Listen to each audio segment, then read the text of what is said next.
সেই কাক ভোরে ঘুম থেকে উঠে ঘর পরিষ্কার করে, জামা কাপড় কেচে, গরুর গোয়াল পরিষ্কার করে, গরুদের খাবার দিয়ে, উঠোন ঝাড়ু দিয়ে, স্নান সেরে তুলসী তলায় পুজোর কাজ সেরে, চা বানিয়ে স্বামীকে ঘুম থেকে তোলা বিমলার চিরকালের স্বভাব। কিন্তু ওর স্বামী হরেন চাষি প্রতিদিন সকালবেলায় চায়ের খুঁত আর বউয়ের দোষ বার করেই সকাল শুরু করে। বিমলা কানে কম শোনার সমস্যার জন্য হরেনের কিছু কথা শোনে, কিছু শোনে না, কিছু আবার উল্টো শোনে, যার ফলে হরেন সব সময় কথা শোনায় বিমলাকে। একদিন সকালে, শুনছো? ওঠো, তোমার চা এনেছি। কই গো, ওঠো। উঠছি উঠছি। কানা সকালে উঠে কাঁচা ঘুম নষ্ট করবে বলে কি খেতে কাজের লোক রেখেছি? দাও দাও দাও। আরে বাবা, আমিও সেই কখন থেকে ডাকছি। উঠে পড়ো, উঠে পড়ো গো। এখন কানা মজুরগুলো ধান নষ্ট করছে, সে চিন্তা করলে হবে? যাও গিয়ে দেখো কি অবস্থা সেখানের। আমার কথা তো আর কোনোদিন শুনলে না, বাড়ি ছেড়ে চলে গেলে বুঝবে। উফ, পোড়া কপাল আমার। ধান বললে কান শোনে আর কান বললে পান। উফ, ছি ছি ছি ছি, থু, থু, থু, ছি ছি ছি ছি। এটা চা না গরম জল? মানুষে খায় এসব? আজও ভালো লাগলো না, কিন্তু আমি সব তো ঠিক মতোই দিয়েছি। বুঝি না বাবু। দাও, আবার বানিয়ে আনছি। প্রতিদিন এত রকম করে ভগবানকে দিলে এক আধবার সেও ভালো বলতো। তোমার মুখ থেকে এ জীবনে আর ভালো শুনবো না। লাগবে না, লাগবে না।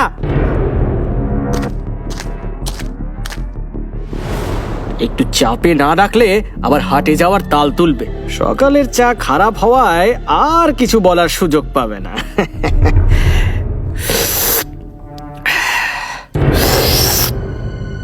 হরেনের বুদ্ধির নাগাল পাওয়া এত সহজ নয়।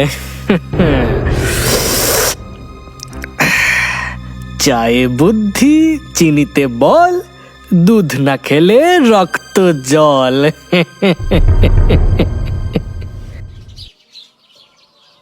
আজ তাড়াতাড়ি রান্নাঘরের কাজ শেষ করে খেজুর পাটি বুনতে বসতে হবে। তা না হলে বিকেলের মধ্যে পুতুল বৌদিকে পাটি বানিয়ে দিতে পারবো না।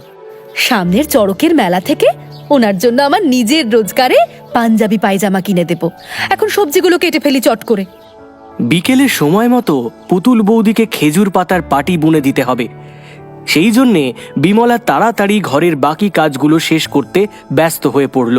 শাকসবজি, বঁটি আর ঝুড়ি নিয়ে বসতেই হরেন ভেতর থেকে ডাক পাড়ে, কিন্তু বিমলা তা শুনতেই পায় না। এত বেলা হয়ে গেল, তবুও তেনার আজ কোনো ডাকাডাকি নেই কেন? পেটে কি মা লক্ষ্মী ভর করেছে নাকি, যে আজ আর খিদেই পাচ্ছে না? বলছি, সকালে জল খাবার কি সূর্য মাথার উপর এলে খাবে? তাড়াতাড়ি এসো, আজ শ্বাস ফেলার জো নেই আমার। কই গো বিমলা?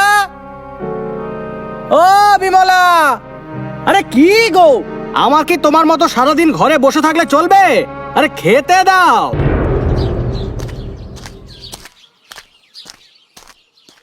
ও মা, আমি তো তোমার জন্যই বসে আছি গো। বসো, এক্ষুনি বেড়ে দিচ্ছি।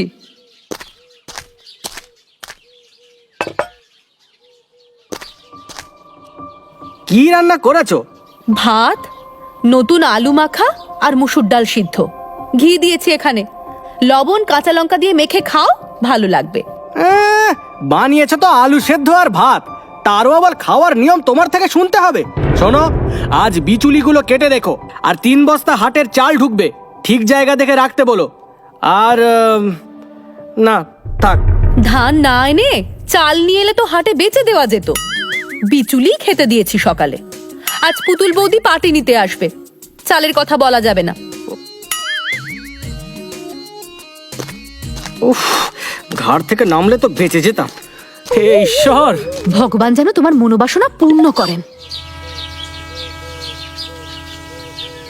হাতে এত কাজ, আর আজই কাজ যেন শেষই হচ্ছে না। পুতুল বৌদি এসে কি ভাববে? বললাম আমার পাটি বোনা আছে, লোকটা একটা কথা যদি শোনে আমার, এত বিচুলি কাটতে সময় লাগে না? এদিকের কাজগুলো হলো, এবার যাই, তাড়াতাড়ি স্নান সেরে একটু খেয়েই পাটি বুনতে বসতে হবে। বিমলা মা, ও বিমলা মা। আসছি গো, আসছি। ও, তুমি খুড়ো, একটু বসো দেখি এখানে, একটু জল বাতাসা খাও, তারপর রেখো খন। বড় তেষ্টা লেগেছিল গো মা, ঈশ্বর তোমার মঙ্গল করুন। এই নাও, কোথায় রাখবো বলো তো এবার? এই পেছনের ঘরে রাখো। এই 3 বস্তাই তো, নাকি আর আছে?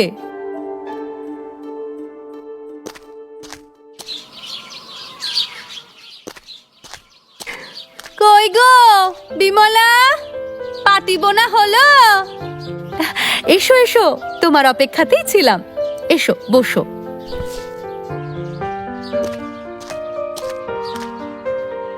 কি সুন্দর বানিয়েছো গো, আমার খুব পছন্দ হয়েছে। এই নাও তোমার টাকা। তোমার ভালো লেগেছে, এতেই আমি খুশি। আর লাগলে বলো, একটু সময় পেলে আরো ভালো করে বাঁধন দিতে পারতাম। কি করব বলো, আমাকে তো দিতে হবে ওদের। এটা বেশ ভালো হয়েছে, আসি গো। এ কে গো বিমলা? তুমি এসো বৌদি, এতটা পথ যাবে? বিমলা কোনো কথা বলে না। সন্ধে হয়ে গেছে দেখে তুলসী তলায় প্রদীপ জেলে শঙ্খ বাজিয়ে পুজো সেরে সোজা রান্নাঘরে চলে যায়। বিমলার মনে ঝড় ওঠে। সে কিছুতেই মানতে পারছিল না স্বামীর দ্বিতীয় বিয়ে করার মতো এত বড় সিদ্ধান্ত। মুখে কোনো অভিযোগ না করলেও মনে মনে দুমড়ে মুচড়ে ভেঙে পড়ে সে। বড় ভালো মেয়ে মানুষ নতুন বউ, রাতের রান্নাটা একটু জমিয়ে রেঁধো বুঝলে, সেও খেতে ভালোবাসে আমারই মতো বুঝলে। বিমলা, তোমার কাজ কমানোর মানুষ এসে গেছে গো। হ্যাঁ,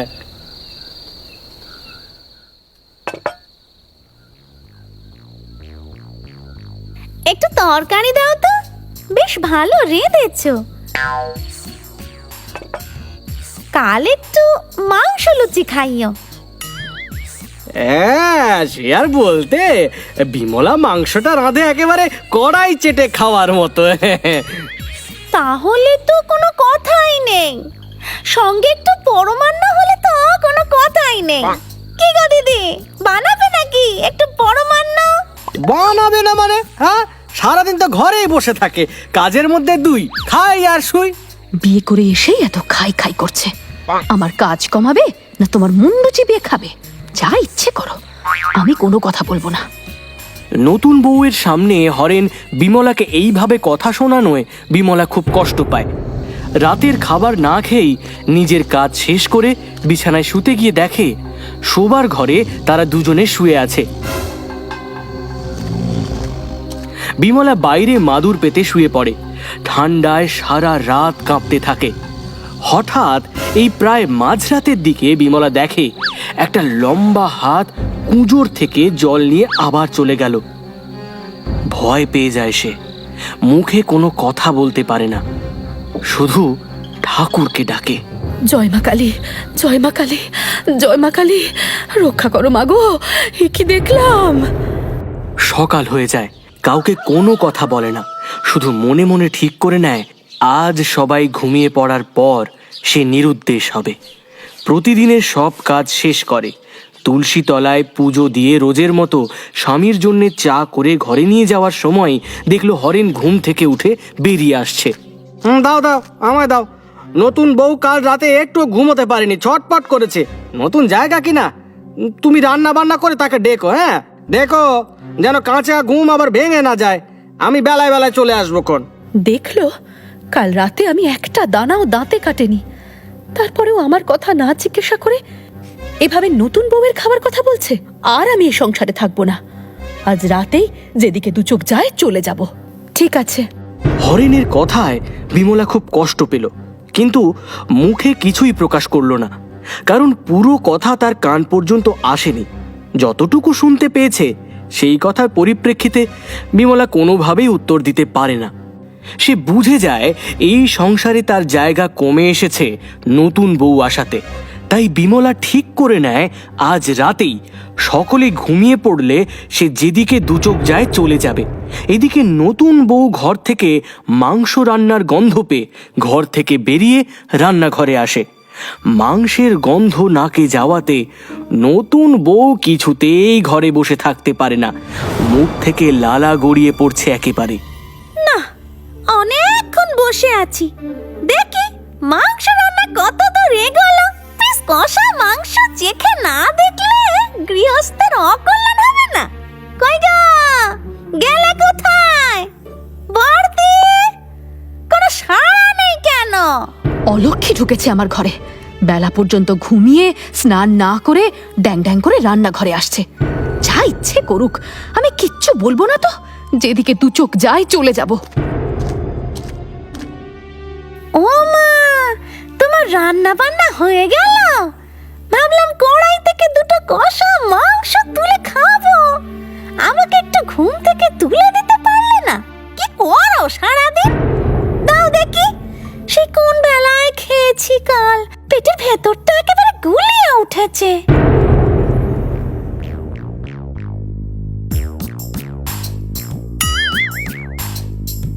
আর লুচি দেবো?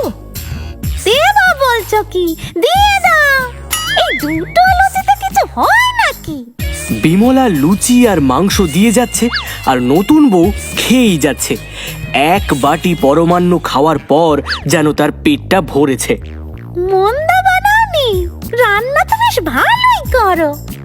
আর আমার জন্য একটু তুলে রেখো, যখন মন চাইবে ঘুরে ঘুরে খেয়ে নেব।